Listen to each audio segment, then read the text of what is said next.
Two things, gang. I do have to close up at 7:20 tonight because I promised Tom Hoynatsky that I would give him some time to get ready for a 7:30. So it will be a little faster than normal. I'm going to skip the words of the week. I think that'll save us some time. But I'm very excited about this one because I've given some wonderful, well, people tell me they are wonderful presentations about the Moonlight Sonata and why it's so special and why it hurts. Why it's so painful and it's bittersweet, and what are the elements of the music that make it so. And so I'm going to be glad to share that with you tonight. So I do have a way to show you the keyboard, and I'm going to, here's what I'm not sure of though. I'm not sure if I talk and play at the same time that works. So you guys have to tell me. I don't think it does work for some reason. I don't know why. So let's see what happens. If I go to the keyboard, if I play on the keyboard, I'm going to make this spotlight for everyone. Let me know if, as I play and talk, if it's understandable, and if it's not, I'm going to have to play a little bit, switch to the microphone, etc. So, one thing about the Moonlight Sonata is it has this wonderful, almost like a waltz-like engine going on in the background. This. Can you hear that? Yes. Yes, it's That's wonderful. good. Okay, and can you hear my voice at the same time? Yes. Yes. Oh, excellent. Okay. And also, it's built in a minor scale. Now, here's the thing that's interesting about major and minor scales. Minor scales kind of allow you, I say that with a kind of tongue-in-cheek, allow you to play notes that aren't necessarily in the simple scale itself. So I'll show you on the piano. This is a C sharp major scale. Now here's a minor scale, and there's actually three minor scales, but this is the one I'm going to refer to the most because it's got a lot of notes in it. Watch this as it goes up the keyboard. Sorry. And then when it goes down the keyboard, so I don't know if any notes that, but all of these notes, this whole cluster of notes here is allowed. And what that means is you can have very little tiny bits of movement. And tiny bits of movement often make for a pensive and sad kind of a feeling. Where a happy thing would be jumping all over the place. So there's something about these minor, incremental movements that make it so bittersweet. The other thing he does is he plays with the major and minor. So for example, at one point he has a B minor, then he goes to B major. So he's playing with your heartstrings there, minor, major, minor. Minor tends to be sad, major tends to be happy. He's also got these wonderful turns that get you from one place to another, and he takes this simple idea and starts in the C sharp minor area, then he moves up here. So he plays with that too. He also does this at one point, C minor, and then C major. He does that. But the most important thing he does that keeps occurring throughout the piece is he plays with this diminished seventh chord. And I call the diminished seventh chord a homeless chord because it really doesn't. Every single interval is exactly the same amount apart. So most chords have a wider width and a smaller width. This is a major C. Now a smaller width and a wider width. This is a minor C. Most chords have this disproportionate balance in the distribution of the notes that makes your ear know where it is. But this has no cue. They're all exactly minor thirds apart. In fact, there's only really three ways this happens. After that, that's really the same as this chord. It's just transposed. But what's interesting is that when you play it like this, it's kind of scary. In fact, that's usually what you hear in scary movies. The silent movies they play. But excuse me. What Beethoven does is very clever. He doesn't play it like that. He spreads it out. So it's not quite so annoyingly scary, but there's something about it that's still rather unsettling. And he does that with both the C sharp and also the C. So he doesn't do this one though. He hints at it sometimes, but he doesn't dwell on it, which is interesting. He also again goes even higher. So he goes here, at some point he starts here, then he goes here, and then later here. So he keeps playing with it. And you're going to find all kinds of places where there's just little bits of movement. Sometimes in the bass. So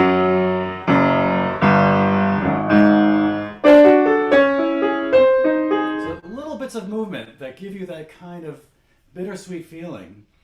And then finally, through two other things. One is this a kind of a resignation. Now, this was supposedly written. The myth on this, the story behind this, is that he was in love with one of his students that was royalty, and the father would not let them marry, and so he wrote this wonderful piece for her, and her name was Countess Giulietta Guicciardi.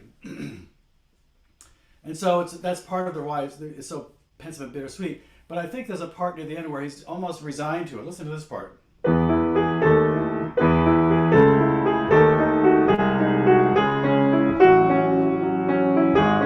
Hear him saying, I know we can't ever be together. It's like, it really is a resignation. And then near the very end, he's got this bell effect. You'll hear it at the end.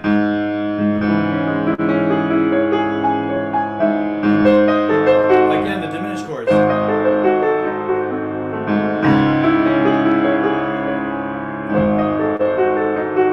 So just some really beautiful parts of this thing, and he's just a genius in terms of what I call the turns, moving from one section to another. You're almost not aware it's happening. In fact, memorizing a piece is a little difficult because if you're not careful, you can go around and around and never get out of it, because there's one part where a very key part where he changes the chord sequence, and if you forget it, you start over again. So you have to remember that. So I'm going to take the music down, but I'm going to play the piece in its entirety. It's the first movement, and you can watch my hands, and hopefully that little intro will help you appreciate it a little better. So here is Beethoven's first movement of the Moonlight Sonata. Okay.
do get goosebumps when I listen to this. When I play that still sometimes. Very nice to be able to. I get so involved in thinking about what I want to talk about with you. But anyway, I hope you could all hear that okay. Did it come through okay? Yes, Yes. it Beautifully. was Excellent, marvelous. excellent. And just So I apologize. We only have about 5 minutes left. I do want to talk about what Steve Kevel put together very nicely. I really appreciate that he does that. I guess he's not here tonight, but he does always put together these wonderful things for us. And I say, Jagannath, you got it, right? Jagannath, you got it? Oh, you're on mute, my friend. So I'll show you. Oh, they always have an ad up here. Oh, look at that. I'm here again. Yep, I got it. Yep. And the clue is saying and not saying. So the first thing is basically a saying, if that helps, and the other is not saying, is more of a status of not saying. They're a little different versions of the word saying. And then at the end, it comes out with a word that's most. Now, I have to tell you that because it's 6 letters, I found it more difficult. Or actually, it's 7 letters. I actually find I play. I got trapped into playing Wordle a lot. Now I'm playing. There's an app that allows you to play 1,000,000 times a day if you want. You don't have to do just the one daily puzzle a day. So I probably do 5 or 6 a day now, and it's quite fun. I find it interesting to see, what kind of possibility of word combinations come up. So does anyone want to take a shot at that hasn't done it yet? Well, I'll tell you how I got it eventually, but I have to admit, I'm embarrassed to tell you that I didn't get it, quote unquote, the right way.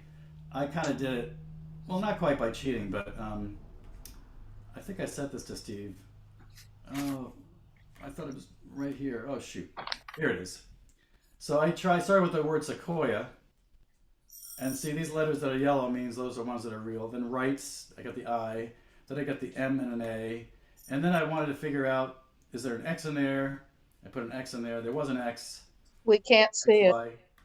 And then I just put this word in without any thought, minimum, because it had a lot of M's in it. And I said, oh my God, there's all these M's. And then the rest was easy. So after that, it became that. So I just came in under the wire because that's the last allowable move. And, obviously the clever part that he built was maxim for a saying, and then mum for not saying anything, and then maximum.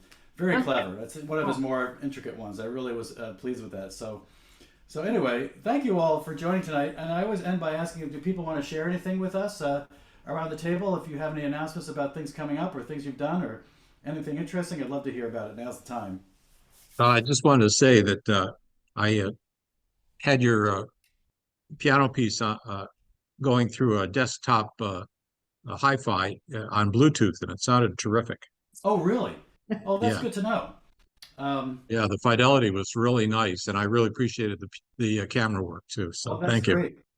So I will do a shameless plug too, and ask you guys to take a look and listen to my songs. And again, if you put in Celentano Classical Sojourn, I didn't actually load these up. CD Baby did. So they automatically loaded these all up for me.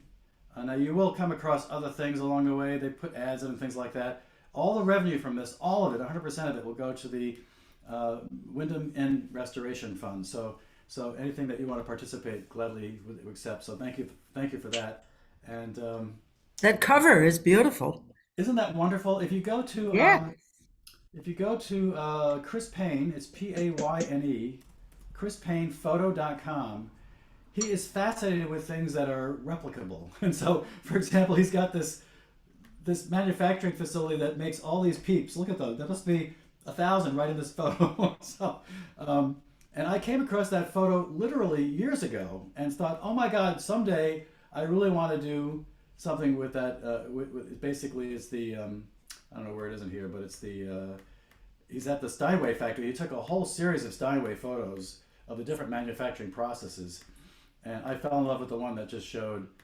And I don't know if he's got the detail in here. God, he's got so many things. I'm probably making you all dizzy. I apologize. But somewhere in here is the Steinway shells, and behind that was a whole. In fact, if you look online, I think you might find he did an article for some magazine, and must have had at least 8 or 10 photos. Here we go. I don't know if they're hidden back here. If I click on it, no, they're not. But 8 or 10 photos of all the beautiful different steps they did in the Steinway piano factory. that were quite phenomenal. So I just love that picture, and I had to have it. So he's very kind to share it with me. Thank you all. I'll just leave you with one final little story that's kind of fun. We are creating a little place in our backyard in our ice house for people to stay, and there's no plumbing. And we came across a waterless toilet, and it's amazing. It's actually just a fancy diaper pail mechanism that basically wraps everything up and gets it out of the way, and you can use it 15 times, and then you take out a bag, you throw it away. It's just a fascinating technology. And I thought it would be awful and smelly, but I'm using it now, and it's actually amazing. So it's called Laveo, Laveo. I'm sure most of you will never need it or want to use it, but if you ever have, a little cabin someplace without plumbing and want to have something clever, it's not cheap. It's about $1,000, but it's actually quite interesting. The technology is fascinating. As an engineer myself, watching it and seeing how they built it, I go, oh my God, that's really very clever. Anyway, I will let you all go. I look forward to seeing you next week. And don't forget, next week at 7:30, if you can hang in there, Luann Crosby will be featured in my Composer's Corner. Thank you all so much for coming. I look forward to Thank seeing you you. again. It was wonderful to see Thank your you. hands on. Yes, On, yeah. absolutely Thank you. wonderful. And also I'll to keep see doing that that. your left thumb was fully functional now too. Yeah. Well, it's pretty functional, but I have 5 more days before I get the stitches out. So Uh-huh.